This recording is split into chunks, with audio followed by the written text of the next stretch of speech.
Hey everybody, welcome to Dead Christmas Tree Week on Pitstain Hobbies. I'm sorry I didn't get a video up before Christmas. I was a I was a little sick. I wasn't the coof, and it was just a cold going around, I guess. This describes the current state of affairs in Metro Atlanta. It has been freezing cold down here, single digits overnight, and pipes are just bursting everywhere. It's like the 4th of July, except water pipes instead of fireworks. It is insane. We have managed to keep our casa from springing a leak. I've been running the heat. I can't wait for that electric and gas bill to come in. Ooh, Nelly. Gonna be rough. But either way, we'll keep our little mascot around here, I guess. Well, just put him in. Yeah, he can guard the tracks. Hypnotizing people with the flux capacitor. Apparently, it's hypnotizing people into subscribing. We've got over 1,400 subscribers now. I'm just so honored by that. That's just awesome. Back to our subject at hand. The beautiful and intricate Andy's Hobby Headquarters M4A3E8 Easy 8 Sherman. We could add some extra letters to that, like 76W and all these other things. The historical fanatics have taken care of that for me on other YouTube channels as well. So yeah, we got the gun breech assembled at the end of part 4. Go back and watch that if you haven't. It's obviously quite a bit of me bloviating as usual, as I think Spruverse. What a cool channel. That guy's a cool guy. Bloviating. I love it. He brought in a new word to my vocabulary that I like. So we're gonna start building the guts of the mantlet and the little mantlet mounted 30 cal. And, get that together, and then, we got to mount the mantlet into the upper turret assembly. Very nice. I'm not going to go crazy painting the inside of the turret. I'm going to hit it with some white. I wonder if I have any more of that white left. No, I'm out of it. There was a Tamiya color that I think would work really well. It was from, it was a rattle can, and it was racing white. It was a slightly off-white, and it was a gorgeous white. Another one that could be very good would be this Insignia white from Tamiya. This is their lacquer paint series. First time I bought any of their lacquer paints. I'm expecting them to be amazing from all the reviews I've heard. But yeah, you want a very slightly off-white for the interior of here. And then, if you really want to go crazy, grime it up and all that. This is it's a static model. I'm going to have a little driver, a little, tank commander sitting in there and whatnot. So there we go. I'm going to get to work. I'm going to get some of this mantlet done. If there's any gotchas or tips and tricks or shit mess up, sorry, and get stuck on, I will definitely let you know. Okay, we'll be right back. Stay warm because it's 60 degrees in my basement workshop garage here. And I've got both of my 3,000 watt 240 volt overhead heaters cranking at maximum. The thermostat goes to 85, but then it keeps going like an inch past that. So I've set them both to 11, I guess. Either way, stay warm and stay interested. We'll be right back. All right, we've got a tip. Okay, so when you're putting together this part here on page 17, step 22, the inner guts of the mantlet. So these parts L20, these two little round guys there, gently sand off any nubs that are on them. Place them in there with no glue. All right, once you sandwich this sucker together, all right, just glue around the exterior perimeter. All right, and then parts L19, these two pins, I did not glue them. They press fit in pretty well, and they do rotate. And this is how, well, if you're not putting, I guess, the fake cloth mantlet cover on, this is going to allow the turret to go up and down. So I wouldn't put any glue on parts L20 or L19 when they're going in. Just quick little tip. There you go. If after the fact we determine it's a floppy noodle. Oops, sorry. Zoom out a little bit here. If we determine it's a floppy noodle, sorry, gonna rotate there we go. We could always go back and add some glue post-mortem. But yeah, that's it for now. This thing goes together really nice. Oh, God, my toes are frozen. I've got the garage up to 64 degrees. That's not warm enough for me. I have a Raynaud's syndrome, which means my body, when it gets a little chilly, thinks it's fallen into a frozen lake, and everything goes numb. It's such fun. I might have to get my little propane heater out too. Okay, we'll be right back. A glorious propane Mr. Buddy heater. I love you so much. Warming up my chilly toes and ankles. Okay, little tip here. When you're gluing in this, not the bow machine gun, the turret machine gun, the spotting machine gun, the gunner's machine gun, whatever you want to call it. Whatever. Correct me in the comments as usual. I appreciate it though, actually. Keep these two bits aligned right here, because these glue into the back of the mantlet, and they have a tendency to want to go askew on you. So just hold them in place until they're good and dry, or set at least. And let's see if it's. They kind of still want to bow. Like this one wants to bow down a little bit, just a little. It's probably not due to the molding or the model. It's probably due to the way I glued everything together. But just keep an eye on that so that they don't go kooky wonky on you. All right. We'll be right back with some cool progress. Hello, fellow meat popsicles. I'm slowly thawing out down here in the basement. I jumped ahead a little, and I wanted to figure out the mantlet cover situation with how I'm going to paint it and install it. And I have very good news for everybody. It is a snap fit, basically. It's a little fiddly to glue together, but it's not really difficult. It's just, you know, just be mindful of your nubs and make sure everything's aligned one piece at a time. I use the extra thin quick setting, made it a little easier. Okay, but she looks good. The mantlet rain guard or whatever, I have one tiny itty bitty gap right there to fill. Otherwise, this thing really went together quite lovely. After you throw a little primer and paint on it, it should be damn near perfect. And you just catch a fingernail under there, pop the top, and then the bottom, work your way the bottom corners, and she pops right off. Now what I did, because once you put this on, your barrel is no longer going to elevate and depress. Okay? It snaps right on. So once you're painted, you just basically snap her on, and she'll be good to go.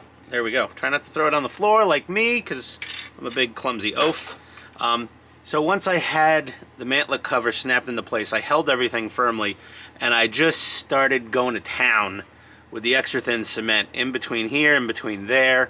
I also jammed it in those little bushings I previously told you to not put any CA glue in, because they do work perfectly, allowing the barrel to elevate and depress beautifully smooth. Almost too smooth. You might need to, I don't know, we got to see how it would have been balanced with the barrel in it. It was pretty well balanced though, from what I could tell. So this is glued in place now. This thing is no longer going to be moving up and down at all, because I'm going to use the rain guard, mantlet cover, dust shield, whatever the heck we want to call it. And it's a good fit. There's a tiniest little gap right here that could be ever so slightly better. That's probably due to me, because this side is really nice. The top is beautiful. The bottom is beautiful. All these little guys line up with the mantlet perfectly. They literally just about, they don't really need glue. I might not need to glue this at all. Well, I think once I'm done painting the tank and painting the mantlet cover separately, I'm going to snap it in place and leave it alone. That's it. You know, it'll get snapped in place. It'll, you know, everything will get weathered together, and it's going to be really lovely. And the lower half of the turret should be put on before you put on the rain cover, but you can actually get it on there. Well, actually pretty damn easy. And that fits together lovely still. No issues with the fit there.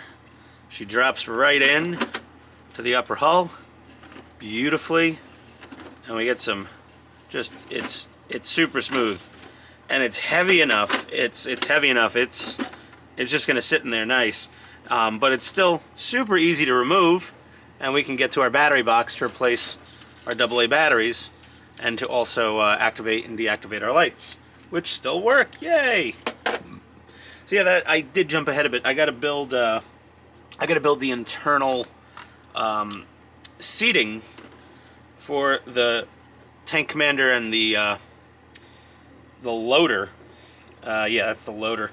So the loader's chair is going to go here. I'm going to put that in the stowed position. Actually, you know what? I'm going to build those later and install them. I can build them now, but I'm gonna paint them separately and install them separately, because This we could just flip it off. Flip it off. Oh yeah. We could pop this thing off after we're done painting, flip it off, and just glue them in after the fact. So that way we could just paint the inside of the whole turret white. And then that's that. Should be pretty easy. So yeah, this is a lovely thing. Okay, so we've got that. I'll build these seats and just keep them handy, I suppose. But whatever. It says make 2, so they're both identical. The Tank Commander seat, we may want to... Tank Commander seat, we may want to like have it flipped up. And I don't know if the Tank Commander has to stand on it to be popped out of the turret, or his arms will just hold him on top of there. I'm not quite sure how that works yet. I might build the figure, but we're damn near the end of the road here with this build. There's not a heck of a lot left to do. Yeah, so that's cool. All right, so there we are. There we have it. And we'll be back with more progress. BRB. We're back in the dungeon of frozenness, warming our tootsies in front of the Mr. Heater propane. But we got our 50 cal done. Okay, this thing looks way nicer than your box standard Tamiya 16 scale full option tank 50 cal. Very nice. I would say it's probably nicer than the Trumpeter 50 cal that I pilfered off of their 16 scale Abrams for my Tamiya Abrams. Is it nicer than some of the fancy 3D printed ones out there? Of course not. Those are very expensive. Oh, here. Oh, you've seen my plan ahead of time. I made sure to not fully glue together the carriage, the whatever the hell you want to call it, the cradle. Sorry, there, the cradle for the 50 cal, because I plan to paint the 50 cal separately. Let's just, there we go. She doesn't. Yeah, she's not really all that well behaved. We glued together a bit of it. We left one side completely unglued, so that we can attach it back on after we're done painting this in a gunmetal, whatever. We'll do something like that. Gunmetal. I like burnt iron a lot also. That's one of my new favorite colors. Where is it? Mr. Hobby Aqueous 76 burnt iron. It's a very nice color. It's we might go with that versus the standard, the go-to of the Tamiya gunmetal 4.2, because it is a gun. It must be gunmetal. This is just a little too silvery for me sometimes. It looks fine, but it's a little silvery. So I may just do the Mr. Hobby burnt iron. I think I may. Yes. The guns, they were blued. They didn't really look like gunmetal. They were black-ish. A little metallic sheen to them, but a little more blackish. So there's so many dark metallics out there on the market. I only have a very small sampling of them with the Mr. Hobby burnt yellow and all that. I was looking at possibly adding a little belt of rounds into the gun. I have these left over from a previous project. I decided against it for now. I figure, if I want to have, rounds feeding into a gun and have it look super realistic, I would just cough up the nugget mostly. I could mod this to do that, but I would probably just cough up the nugget to get one of those really slick-looking 3D printed ones that's been floating around on the Facebook groups. But I mean, those rounds I had to trim them a little to trim the end of the casings there to get them to fully chamber. Come on. Feed, you son of a... This thing's... If it was as easy to feed rounds into this as it was to feed boneless buffalo wings into my gullet earlier, we wouldn't have a problem. But yeah, I mean, it would look nice with the real rounds on there. It adds a little pop, a little contrast, up top. A little realism. So I may still do that and go just the full 3D printed route from whoever it is. I forget. It's not cheap. It's like 65 bucks. I'm going to spend half the price of this entire kit on one little machine gun to throw on the turret. I'm doing a budget build, so I'm not going to do it. We've got our little tank commander here, his body. No arms, heads, or feet, or anything yet. I just wanted to get a feel for how... I mean, you know, the tank could just swallow him completely. So I built the tank commander's seat in the open position. Not sure if he's gonna stand on there or not. But yeah, if it's at the bottom of the turret, which is about yay here, yeah, that might be fine. He might hold himself up out of the open turret once his arms are on and everything. It might just dangle in there fine. But either way, I'll build the seat in the open position. I did the loader's seat in the open position as well. You're not gonna see it. This hatch, I did not, you know, I'm not leaving it open for the build. I'm just leaving it shut. So yeah, that's where we're at. Well, let's put away our burnt iron until we need it. On our nice little organizational racks, we've got some goodies coming at the end of the week. Woo, baby! Upgrading the airbrush setup from the master airbrush little guy with the tank to something a little more stout, because we also got a new airbrush coming that is a little more stout. And I mean, I've got this 0.5 millimeter Madworks that. This is a really decent airbrush, you know, for like 50 something bucks. It's a really great budget airbrush. It does a really good job. I've been very happy with it. I mean, I love my Tamiya spray work, ultra fine, you know, with its little 0.2 nozzle, and I have that 0.5 there. But yeah, I got something a little more heavy duty, a little more carpet bomby. So there we go. Okay, so we've got most of the 50 cal stuff put together. Some little random ammo crate they have you build. We've got, you know, some extra leftover, like we've got leftover little 16 scale helmets from our Tamiya M51 Super Sherman and M26 Pershing. So, you know, all, you know, period similar. You know, we've got some extra little helmets so we could supplement the lovely stowage from Value Gear. You know, with some extra bits and bobs. We've got plenty of boxes here and tarps, so we don't need any of those. But yeah, we got stuff. You know, we got our and we do have these. You know, our little classy they're classy, not like trashy hobby. They're classy hobby. The little fuel drums and jerry can sets. Those are quite nice, gotta say. One of these is water, one of these is gasoline. I think that one's probably gasoline, that one's probably water, or that one's water and that one's gasoline. Oh, let me know. That's what the comments are for. Which one is is the little 4-tabbed one gasoline or water, and the flippy top one other? I don't know. Okay, we're gonna start building the Cupola. There we go. I mean, I can tilt it down. No, I don't want to lose the flux capacitor. That's what it's apparently making people subscribe, just seeing that in the background, hypnotizing them. So, time for the Cupola. Koopa Troopa. Okay, be right back. Okay, so here's an intro. Yeah, we're zoomed way the hell in. Here's an interesting tip. So the Cupola, we want our little sight glass pieces to be clear green. So we sprayed them clear green, and then you're supposed to shove them in here, okay? And they look awesome. You can see through there. They're very nice. Got to mask off the outside. How do you do that? Well, there's more than one way to skin a cat. And liquid mask would have been my go-to, I was thinking. But then I was like, wait a second. There's probably a slightly easier way to do this. We're going to take a piece of Tamiya masking tape, that yellow thin stuff that comes on the roll, that is very expensive at the hobby shop. We're going to mask this up. Now here's the trick to masking these. You need to go southpaw. Now these scissors cut amazingly close. Very precise. These are the Tamiya decal scissors, okay?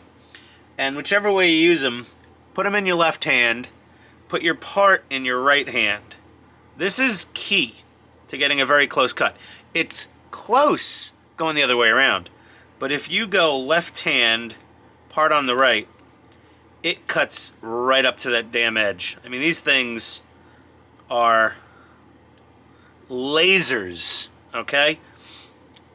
And you want to go around the part, okay?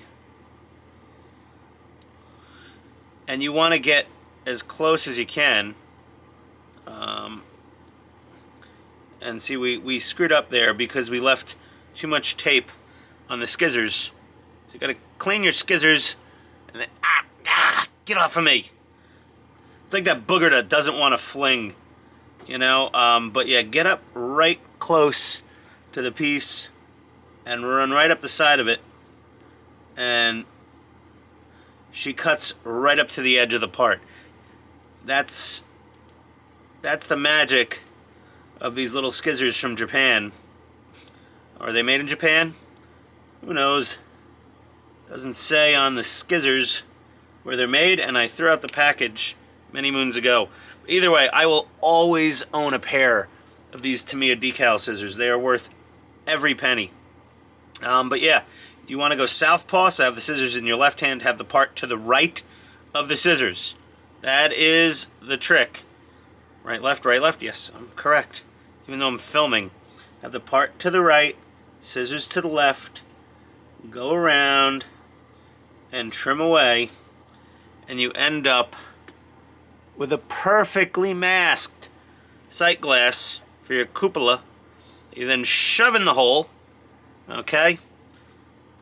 And then generously apply your extra thin to this little jointy thing back here. Now, if you're one of those people that's going to take the lid off a lot and look from underneath of the turret and you're really detailing the inside, go ahead and mask off the inside as well. And same trick, you know, line up the tape with the edge and skizzer away. But you could do this with a hobby knife, I suppose, on a cutting mat. But I found it much more efficient to just put a big oversized piece of tape on each one, and then, like I said, with Tamiya scissors, southpaw, left hand, part right hand, cut from the left around the perimeter of the window very, very closely. I love these scissors. I dropped them once from my workbench and I caught them. Yeah, with the back of my hand they stabbed me. They're very, very sharp. Very pointy scissors, but worth every damn penny. So, there we go. Our cupola is all messed up. All the windows are in for that main part of it. This little guy was still drying with this sight glass in. Same Tamiya masking tape. I also masked the inside of the sight glass because the rest of this is going to get painted, and we're going to have this open hatch with the driver out. So we will be seeing that. Hence why I went through the trouble of masking the inside. Then we got a few more little things and rings and bits and pieces to put together. But yeah, there's my tip on masking the cupola windows. And again, you can mask the inside if you want, but when this thing's on, well, now you can't see anything. Hold on, zooming, panning, tilting. When this thing is on the turret, okay, like, yeah, you're not going to really see the inside. I mean, I'm going to spray, you know, at angles to make sure the inside gets somewhat painted. I mean, I could go through the trouble of painting the inside all white and putting some masking tape inside of here to keep the paint from going in. We actually, maybe we might do that. I don't know. Nah.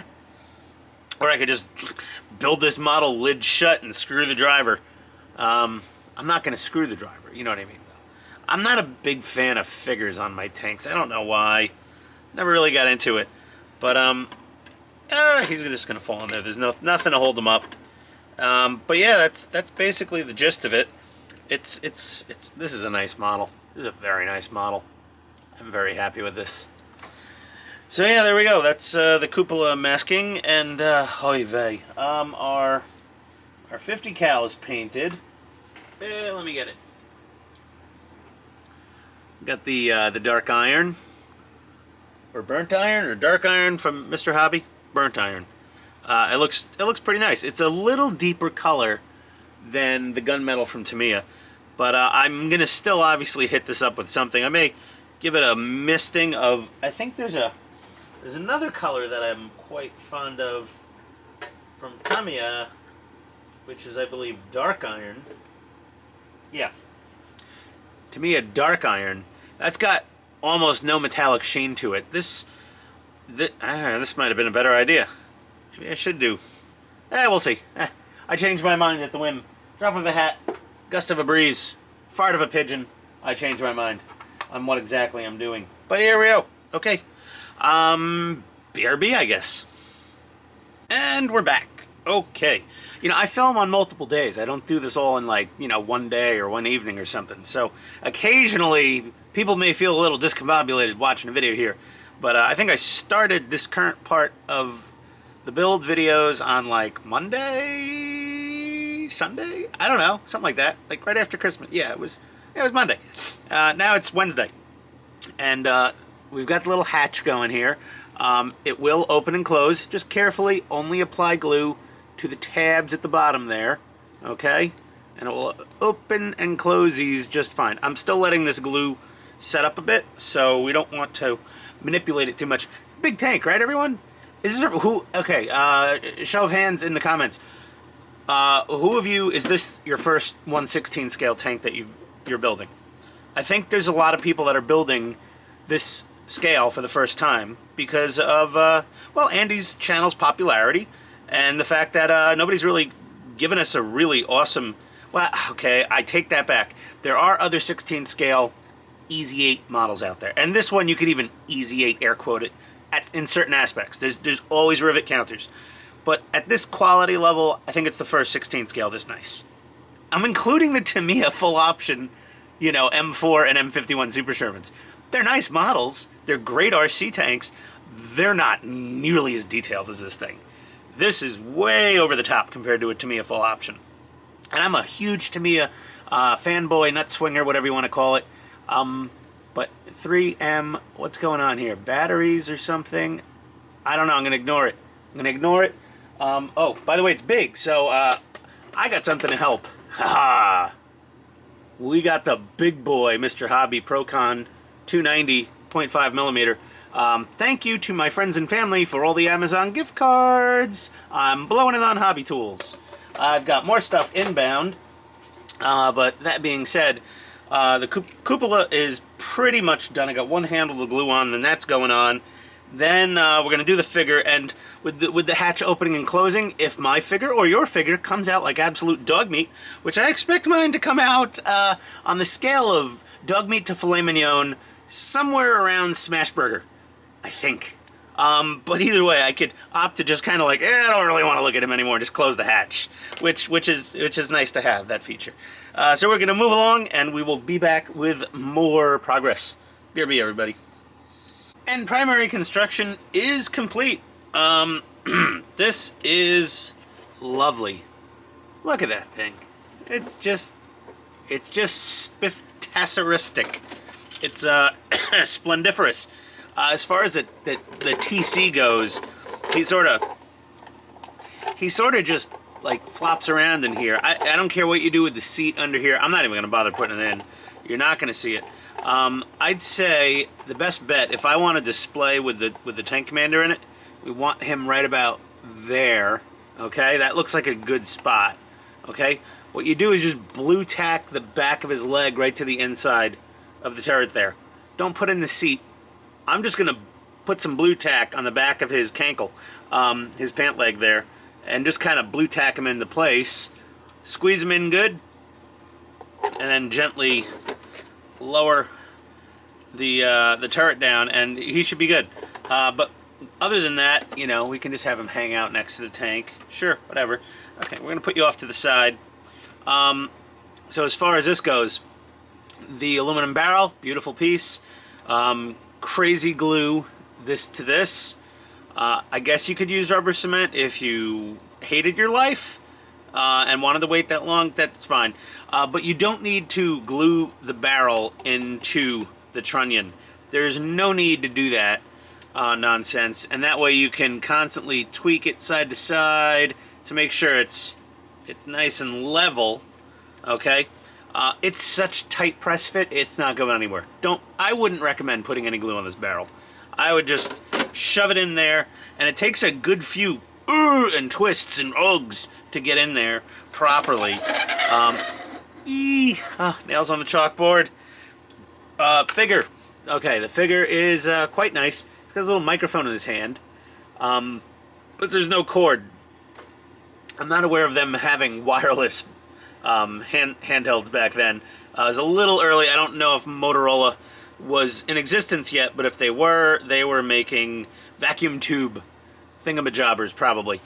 So maybe we'll find a little thin wire, curl it around a really skinny little screwdriver, or otherwise some kind of little thin pin or something. Make a little curly cable that we could just glue on to the tip of the microphone right there, and just kind of, you know, drape inside the turret. So there's actually a wire there because it's kind of needed, in my opinion. Other than that, well, apparently that 3-minute warning was I was almost out of memory card. Fresh memory card. Yeah. Either way, it's time to start painting stuff. I'm gonna rip all the road wheels off of this, the sprockets, the idler wheels. All those are coming off, all individually painted. The track's got to get painted. Oh, the stowage has to be. I hate painting stowage. I don't want to paint the stowage. Yeah. All right, I'll paint the stuff. Either way, a lot of painting happening soon. Yeah, I think the next episode is going to be just a metric crap ton of painting, and that will be that. Okay? Well, thanks for tuning in. Happy almost New Year. Hope you had a Merry Christmas. And thanks for sticking around. We're so happy. The multiple personalities in my brain are so happy. I am so happy of how many people have subscribed to the channel, like the channel. That's awesome. Hope I'm helping people out. We got some cool stuff, like I showed you that Pro Convoy. We got a whole new air compressor setup that we're going to be doing over hopefully tomorrow or the weekend. I'll do a video on that. It's going to be pretty badass. And other than that, if you have any requests other than for me to stop being annoying, leave them in the comments, all right? I'll see you guys next time. Adios, everybody. Who doesn't love a post-credit scene at the end of an episode? Either way, we've got our barrel primed with Mr. Metal Primer. Okay, can't even see it because this stuff's clear. So it just, it dries pretty quickly, actually. And who doesn't love a tank in NATO black? I mean, come on, guys. Gals, everybody. Now, you don't need to get the most perfect coat everywhere with the NATO black. You can see there's a couple light spots and some of the suspension. That's fine. This is our shadow coat. And we're going to go over this with a highlight coat. And then we're going to go over that with our with our olive drab. I was going to say NATO green. That didn't exist yet. A few decades too early. Okay. But yeah, there we are. Okay, you got your post-credit scene. There we are. Okay. And now it is time to go upstairs and feed a fine meal of fancy, expensivest dry kibble to the puppers. Because watching those dogs eat, oh, it's like watching Marines eat. It's awesome. Okay, we'll see you next time. Again, Happy New Year, Merry Post-Christmas, and stick in there. See us next time. Stay around for more. We've got a lot of painting. A lot of painting. All right, everybody. Be seeing ya.